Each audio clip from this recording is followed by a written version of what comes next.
I don't know if you guys have ever heard the phrase that on Facebook, you got the people you went to school with.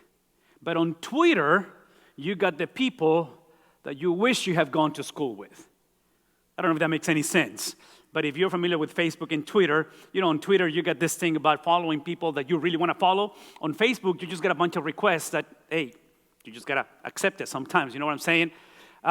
This series of the core values of the church are the core values that we wished the church had embraced before 2020, before COVID, before difficulties, before challenges.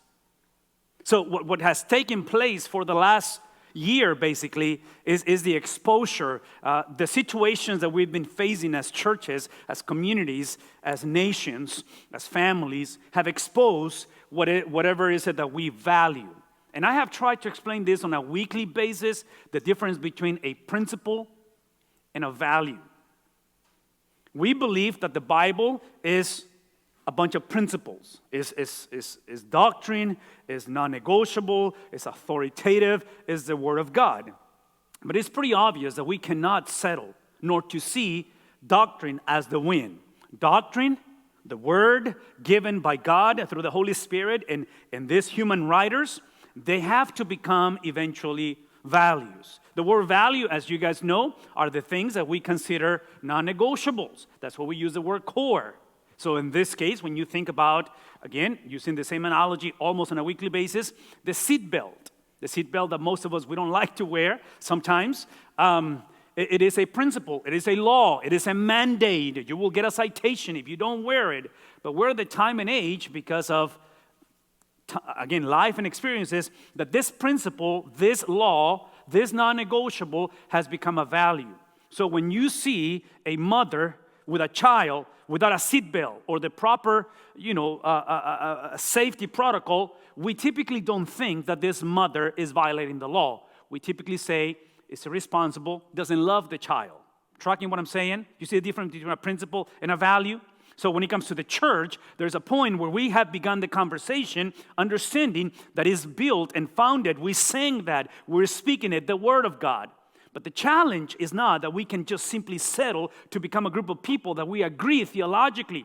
We also have to agree on the implications, the crystallization, the expression of this doctrine.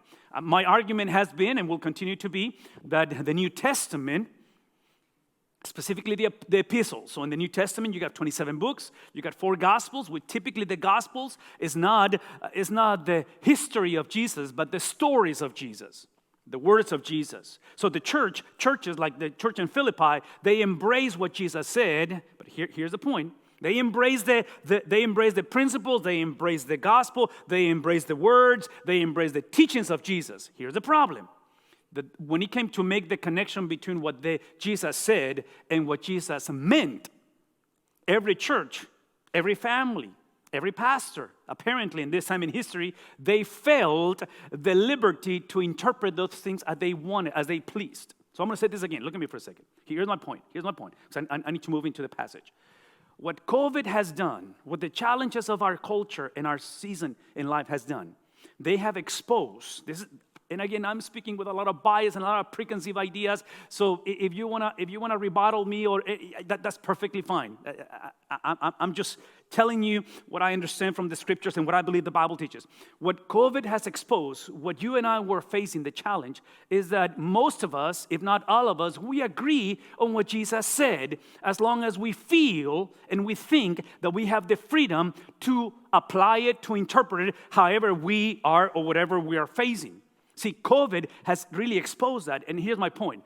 The word, the words, the writings, the messages, the books of the New Testament, specifically the epistles, I'm going to say that again. One of the reasons why they were written, and I believe this is where the values come into place, is that the apostles, as overseers, as shepherds, and bishops, and pastors, and apostles, they were appointed to close the gap between the words of Jesus and the meaning of the words of Jesus. We do not have the freedom, we don't have the liberty, we don't have the autonomy to simply read the Bible and say, well, I know this is what it says, but in my case, based on my feelings and my growing up and my worldview and my dreams and desires, this is what I think it means. We don't have that freedom. That's exactly what being saved actually means, that you lose the privilege to reinterpret things according to whatever you think. And now, look at me.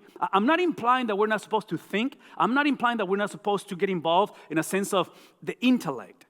But all that I'm saying is that as Christians, as much as we need to exercise our intellect and our thoughts and our ability to make choices, here's the point. Christianity is about the intellect. It's about the choices. It's about the worldview. It's about the thoughts of somebody else imputed and given to us. His name is? Exactly. So here's my point.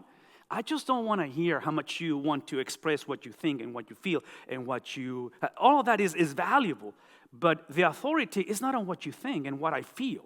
The authority is found on what Jesus thought and what Jesus said and what Jesus meant. And then the apostles come and say, this is what it means. Tracking with me? That's exactly what the series is about. So we're closing the gap between the words and the meaning of the words. I'm saying all this because this season of life for our church, this transition that we're facing as a generation, politically, economically, sociologically, morally, family nucleus, however you want to see it, what is being exposing is exactly whether there is a gap or we have been able to once again merge, marry, connected the words with the meaning of the words. There is no better way for me to exemplify this in something that I've been on a mission, and as long as you allow me to preach the gospel, as long as you give me an opportunity to preach the gospel, I'm going to repeat myself because I only have one message. I've been here for 8 years, and I preach one message for 8 years. If you allow me to stay longer, I'm going to preach the same message. Again, here's my message. Look at me for a second. Because everything I just said, here's my point. Here's my point. Again, you are completely free to dialogue this, and if I had the opportunity and the time allowed it, I will pass the mic around for Q&A. But look at me for a second. Here's what I think is happening. Number one, here's two things. Number one, I believe, I understand, I see in the Bible that Paul, which is the one with the authority, right? Are we in agreement with that?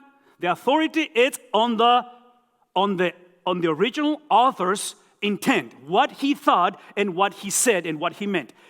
When it comes to Paul, this is what we call a prison letter. Out of the 13 letters that are attributed, given to Paul as a writer, 4 of them are prison letters. Philippians is one of them. What's my point? Here's my point. That Paul is trying to close the gap in the context of difficulties, in the context of incarceration. So that's the first thing. Incarceration, not attractive. I don't want to sign up for those things. He's incarcerated. Number 2, here's another challenge for Paul as he tries to close the gap for the church between the words and the meaning of the words. The church in Philippi is in disarray, theologically and doctrinally. There is confusion. There is the infiltration of sects, of people's groups, that they are mixing Christianity with other worldviews and ways of thinking. It's a bad situation. Incarceration, and then your spiritual children, the church of Jesus is in trouble internally. Here's the third one. This is the most difficult one for me. Paul understands and knows that persecution for the church is coming their way. So you can see the perfect storm of incarceration, being limited, that he's not able to be and to go and to be with the people. And then secondly, the church is already in trouble. And then thirdly, Paul looks at the Roman government, looks at this craziness and says, this is not improving, isn't it? It's not going to improve. So to a certain degree, Paul is speaking from potentially where you find yourself. You may find yourself right now incarcerated. You may feel incarcerated because you're behind a mask. Come on, right? Like, who wants to be with a mask? You may feel limited because many of you guys, you are gracious enough to connect through the internet. And you and I know that we would love to have you here. And we thank you for being flexible with us. But all that I'm trying to tell you is that you may find yourself in a situation where you may be confused. You may feel confused. You may be heading towards something that you never thought you will ever be. And in this context, here is what I believe the church in the 21st century, in 2021, we find ourselves in the most difficult scenario. And here's my thesis, and I know it's taking me a while to get there, but here's my point. I think the problem for the church today is that we have confused what the gospel is and what we do. I'm going to say that again. What the gospel is and what we do. In other words, here's what I'm trying to say. Paul writes these letters to close the gap, once again, the words of Jesus, the meaning of the words of Jesus, with the understanding that churches like Philippi, these churches in Philippi we're about to read, they thought, because I think this is what you and I think, if we're honest, that they thought because of circumstances, because of confusion internally, because of the limitation and the incarceration of your leader, which is Paul, because the way it looks moving forward, I don't know, man, it's just iffy. It's a little questionable. Because of all these things, eventually the church, 2,000 years ago, they thought that what they did was the gospel. That literally salvation depended on how they behaved. The things that they avoided, the things that they committed to, the things that they learned from, previous experiences, and specifically, watch this, specifically, the eagerness to move this thing forward. Now, I am not against moving forward. I am not against about learning from the past. I am not against teaching, discipling, mentoring one another. I'm not against those things. We got to work and work hard, but I'm going to say this one more time. This has been the main thing of our series, that what the church is called to do is not the gospel. The gospel is what Jesus did. The gospel is the thinking, the mind, the words, the lifestyle, the worldview, the feelings of Jesus. And any time that the church, again, because I think this is what COVID has exposed. COVID has exposed and took us and found us in a place where for whatever reason, whether it's giftedness, whether it's a structure, I just don't know where this whole conversation began. We have been found as a church, as families, thinking that what we have done is the gospel. Meaning, since I have a very bad childhood, I did very bad decisions in my young life, all of that affects how I relate to God. How you relate to God is exclusively based on what happened in the childhood of Jesus. How you make connection with God is not based on what you learn and how you exercise it. All of these things of what you do and how you behave is the result of what happened to Jesus. Because the gospel is not who we are. The gospel is not what we do. We are ambassadors. We have been entrusted with the gospel to steward, to manage, to convey. And this is why I want you to listen to the words of Paul on a morning like this, because based on this distinction, watch this. God can testify how I want you to dream with me, with a generation of men and women, that they can once again see the distinction between what the gospel is and what the gospel produces. Because Paul is able to say, although you, Philippians, are dysfunctional, although I'm behind bars and it does not look like I'm getting out of this one, my longing is not for my freedom, not for my, what's up with this, God? I mean, I've been serving you and look at what I'm finding myself. See, I long for all of you, and I don't long the better version of you. I long you. I love you, says Paul to the church, in a way that my love and my longing is with the affection of Jesus Christ. See, please look at me for a second. This longing, this affection, I don't know how to explain this, is not the gospel. This is not what saves people. This is what produces the gospel. Because in this case, you are saved by the affection. You are saved by the longing, not of your pastor, not of an apostle, not of your mother or your children. You are saved by the affection. You are saved by the longing of one single man. His name is Jesus. That's how you are saved. And some of us, we have made the mistake to think that if we can just be cohesive, if we can just avoid craziness, avoid all this, polarization, if we can just come alongside and cooperate, we can see God at work. No, God is always at work, in spite of our divisiveness.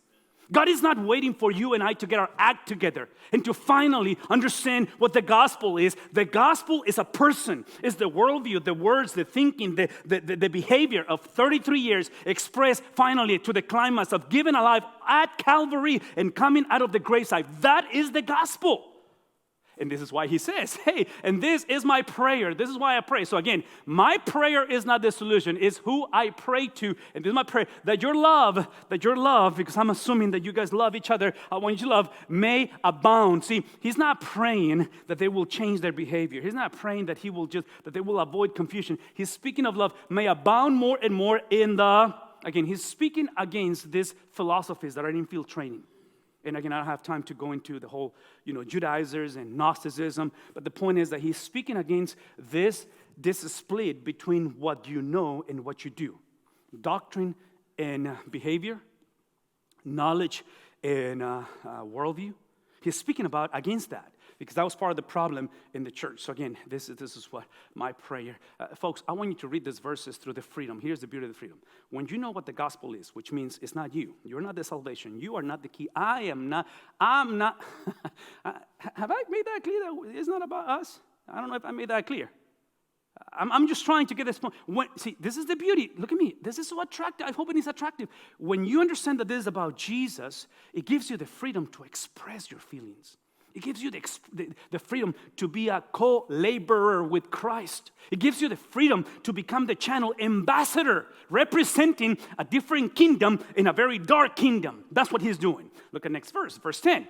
So that you, the you is plural, right? It's you all of us. You may be able to, because apparently, when you make yourself the point of when you think that your life is the salvation, when you and I think that my behavior determines how is it going to go for the future, that's when you lose discernment. What's the opposite of discernment?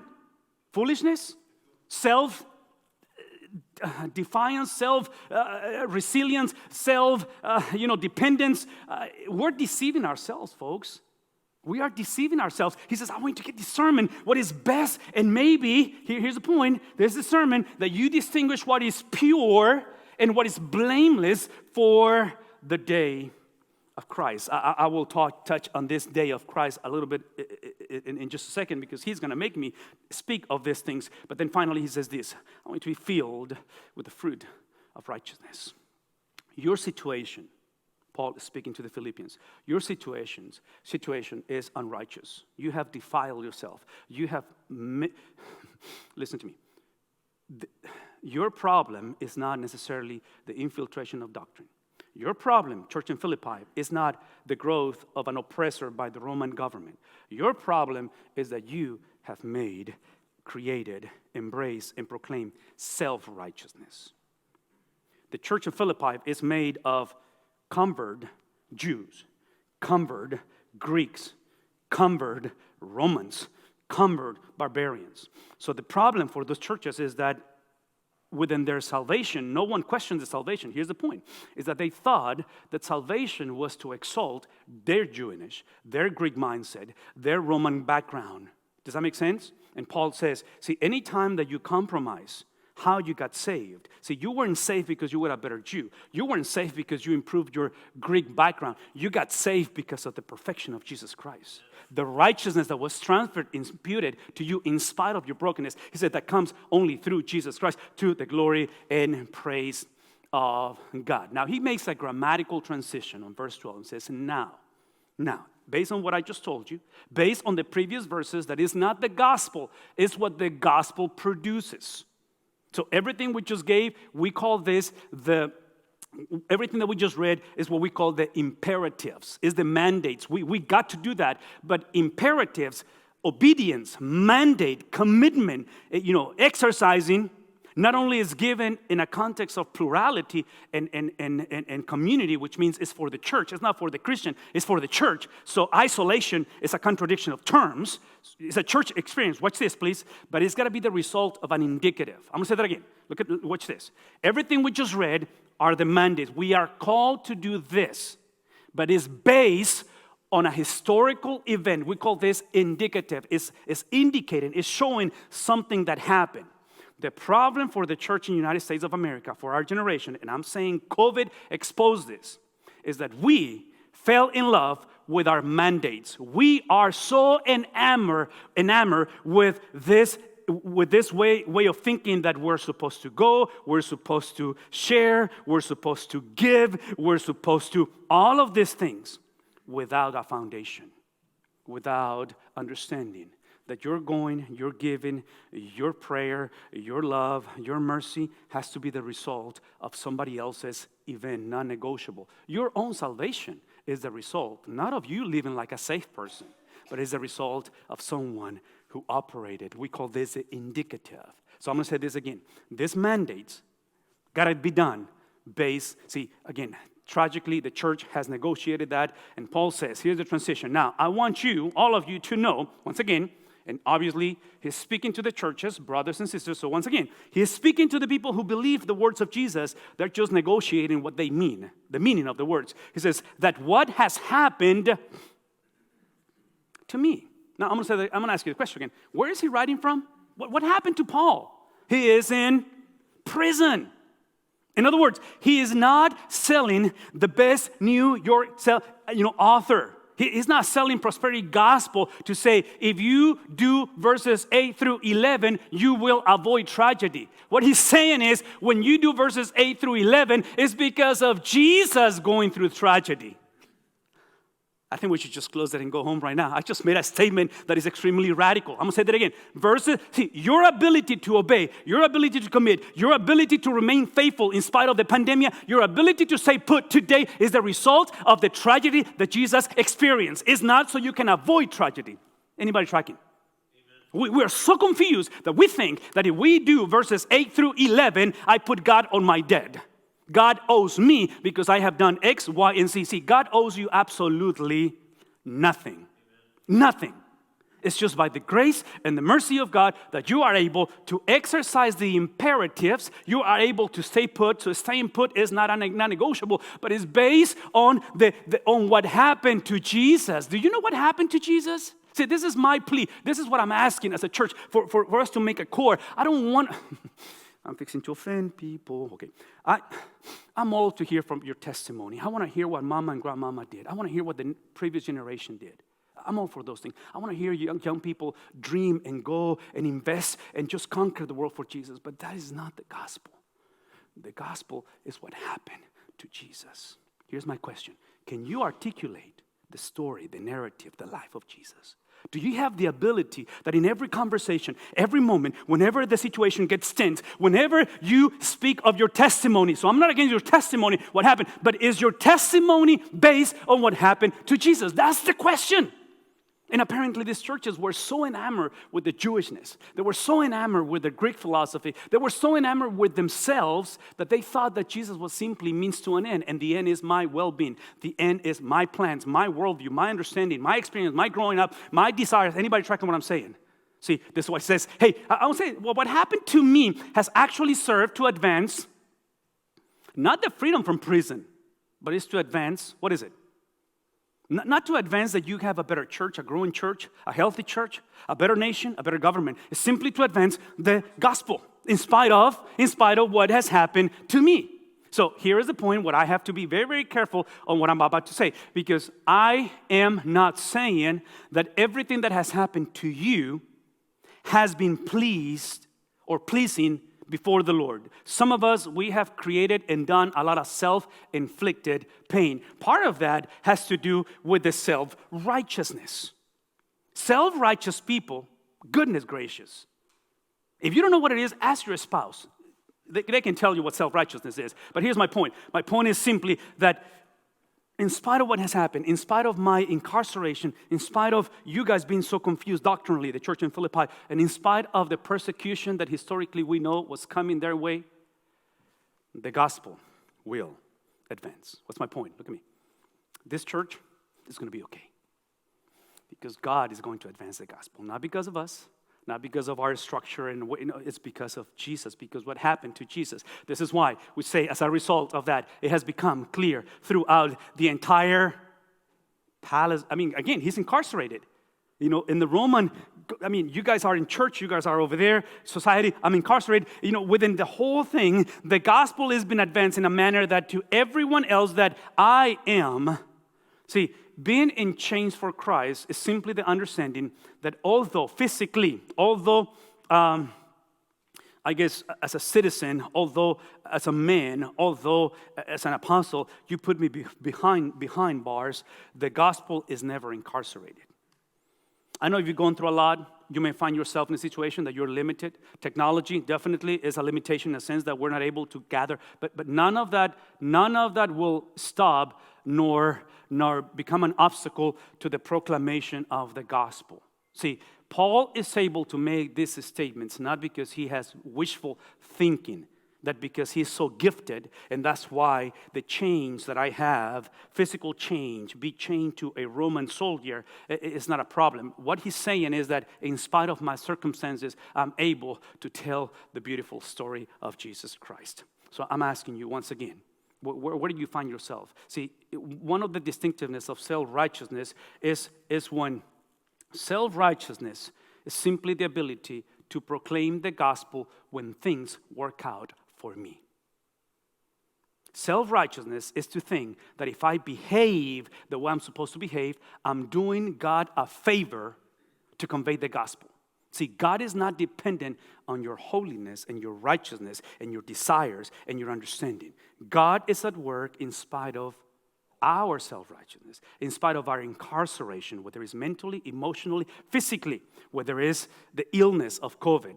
Regardless, God is always at work. So he reminds us, I am in chains for Christ. And because of my change, because of what happened to me, because of my situation that is beyond my ability to control it, is that most of the brothers and sisters have been asserted, have been reaffirmed with the confidence in the Lord, and dare all the more to proclaim the gospel without fear.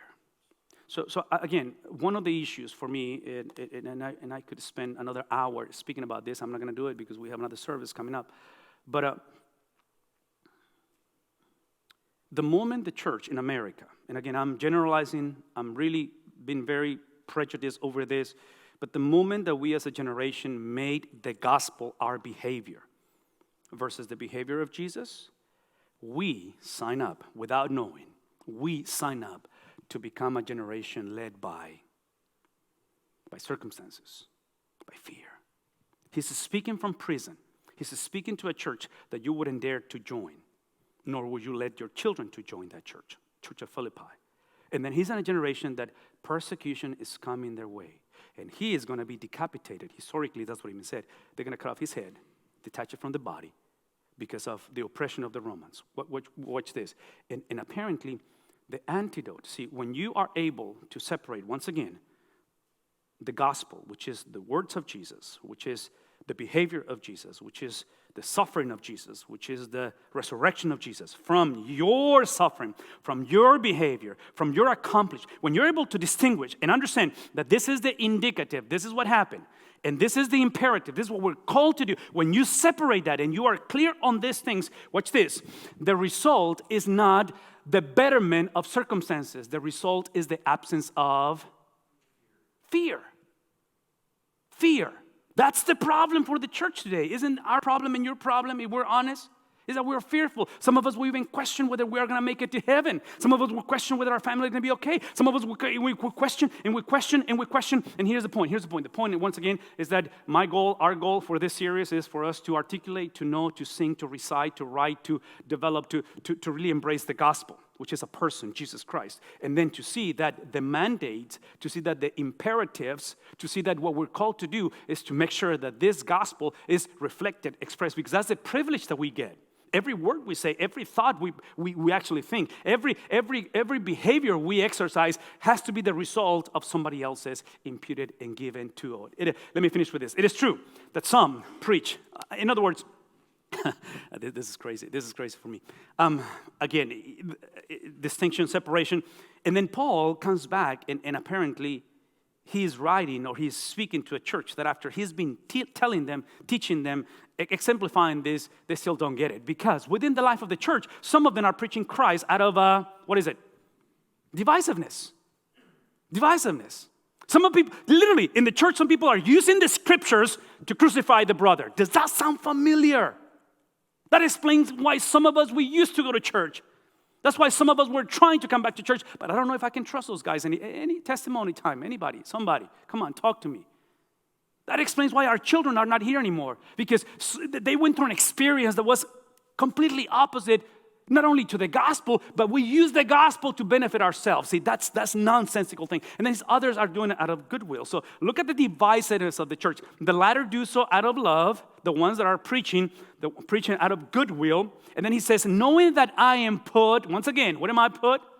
In prison, incarcerated, behind bars, chained to a Roman soldier. Watch this. And the reason why I'm put here is not because Rome is in charge. The reason why I'm here is not because God lost control of the situation. The reason why I'm going through what I'm going through, look at me once again. See, what I'm going through, they put it in here. Why I'm going through what I'm going through is not the gospel. The gospel is what Jesus went through. I don't know if that's clear. I don't know if that I'm making sense. I'm saying this because, once again, today you may find yourself in a situation where you are so limited. We are going through grief. We're going through despair. We're going through uncertainty. None of that changes the gospel. Nothing changes the veracity, the centrality of the gospel. I will argue, this is my argument, that when the church embraces and knows the difference between gospel and the results of the gospel, look at me. When the church knows this, when the family knows this, we are able to do and to utilize every here, whatever the here may be. And some of us, we're going through, again, so many difficult things. We use the context, we use incarceration to proclaim not my freedom, not my understanding of incarceration, not the why me again. What are we proclaiming?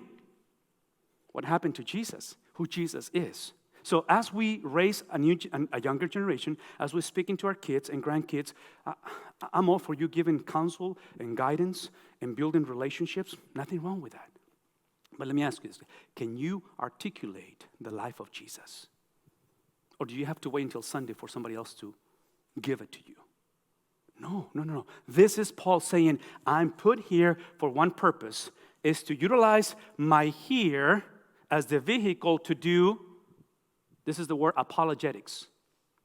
Unapologetically, when I sit down with my kids and my grandkids, unapologetically, when I see the news on TV, unapologetically, when I see the result from a doctor's visit, unapologetically, when I see the financial situation, I'm able to articulate the gospel. The gospel. The gospel. And this is why Paul basically says the following. We understand that he's incarcerated. So when you know the difference between what the gospel is and what the gospel produces, you're able to understand that there is never suffering that will be wasted. Look at me. When you are confused about the gospel and you think that your behavior is the gospel, you're going to translate by default that since you are the center of the deal and your theology and your experience and your testimony is it, then you're going to think or believe that Jesus died so you can avoid suffering. That is not the gospel. Jesus didn't die so you can avoid suffering.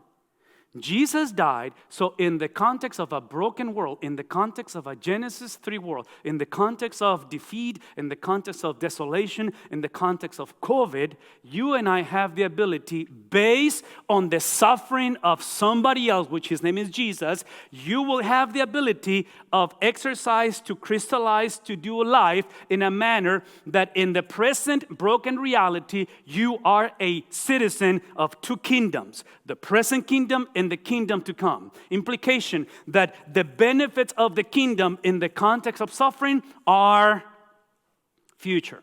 And this is why I'm saying this, because many of us, we have known, we have recited, we have texted, we have preached, we have taught this passage. And tragically, we conveniently forget that the reality is that we belong to Jesus. Nothing can separate us from the love of God. But the benefits of that, the benefits are futuristic. Why? Because when you look at Romans 8:28, and Paul is speaking to the church in Rome, says, I know that in all things, good, bad, and ugly, all things, watch this, all things, the point of the things that has happened, will happen, can happen to you, cannot continue to be the good that you think you deserve. See, the point of the things that happen, will happen, can happen, had happened to you they're based on the God who is in control, not only of your life, but also of the things that happen to you. What's the point? Look at me. Here's the point, is that although I believe this verse, my understanding, based on everything that we just said, and this is why I have to come back and reintroduce what the gospel is and what the gospel creates or produces, is that potentially, and this is, I don't know the difference, but here's what I do know. The good of the things that has happened, will happen, can happen to you, potentially are based on the distinction of two kingdoms, that they have overlap. And it's the reality that in the present age, rule and govern by the prince of the air. His name is Satan. At the same time, simultaneously, because Jesus already came and established his kingdom, yet hasn't been consummated, Satan, brokenness, death, defeat, divorce, pain, suffering, depression, all of this simply are means to an end. Because the worldview of the Bible, the worldview of saying that all things work for the good of those who love God, is based on the reality that although some of the things that have happened, can happen, and will happen, should have never happened. I understand that. So I'm not saying that God is a universalist that simply looks the other way when you and I do things that we're not supposed to do. All that I'm saying is that we go through life understanding that we will be affected by evil. Sometimes we will be participants of evil. But in spite of those things, the good of things will potentially only and exclusively be experienced in the age to come. The question is, and this is where I want us to pray this morning. Here's the question.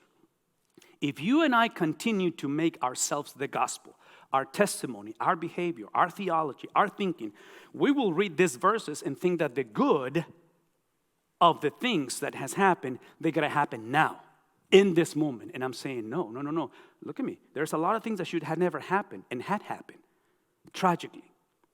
But in all things, when you and I are able to understand the worldview of the Bible, that there are two ages, the age that has begun through the Holy Spirit, the age of the Spirit, the age of righteousness, it is literally within the context of an evil age. So there's an overlapping of both ages. The challenge for the church of Philippi, the challenge for you and I today, this is the challenge, is are we going to be able to trust in the trustworthiness of Jesus, since you and I are right in between them?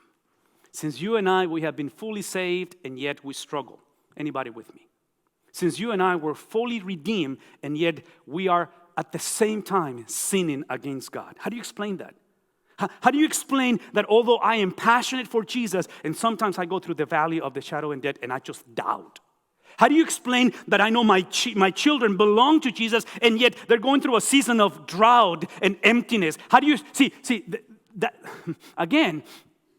That is exactly what happens in between, and the issue is not whether Jesus is going to resolve this tension. The issue is whether we're going to be able to trust the trustworthiness of Jesus in spite of the situation. The former, preach Christ, again, out of a selfish ambition.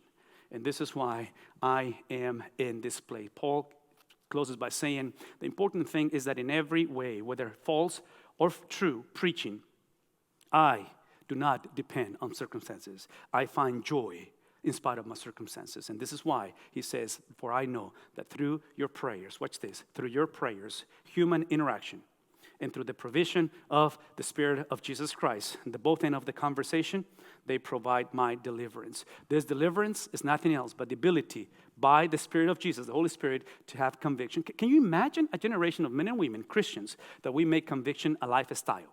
See, for many of us, conviction, repentance, is something that happened in the past. It has to begin in the past, but it needs to be a lifestyle. See, can you imagine a generation that the gospel is not simply what we embrace when we receive Christ, but it's something that we practice constantly? Can you imagine a generation that the baptism in Christ is literally the reality that nothing can separate it from Jesus? And then how about a generation that is formed into the likeness of Jesus? Only in those conditions we're able to have the eagerness, the expectation that in no way I will be ashamed, but will have sufficient courage regardless of the circumstances, so that now, as always, Christ will be exalted. Not my testimony, not my ministry, not my finances, not my desires, see, in my body, whether by life or by death. And then he closes by saying, for to me, here's the bottom line. Speaking into the eye of the Roman Empire, speaking into the face of these oppressors. For me, because of Jesus, I am already dead. I'm dead. I'm already, my selfishness, I have understood that my testimony, my commitment, my obedience, my passion for Jesus is not the gospel. I've understood that my life belongs to Jesus. What's the point? You can touch me. There's nothing you can do to me. Because if you kill me, guess what? Watch this. If you kill me, I get to see him in full. I get to see him with no restrictions. Because at the end, what's the win? The win is Jesus.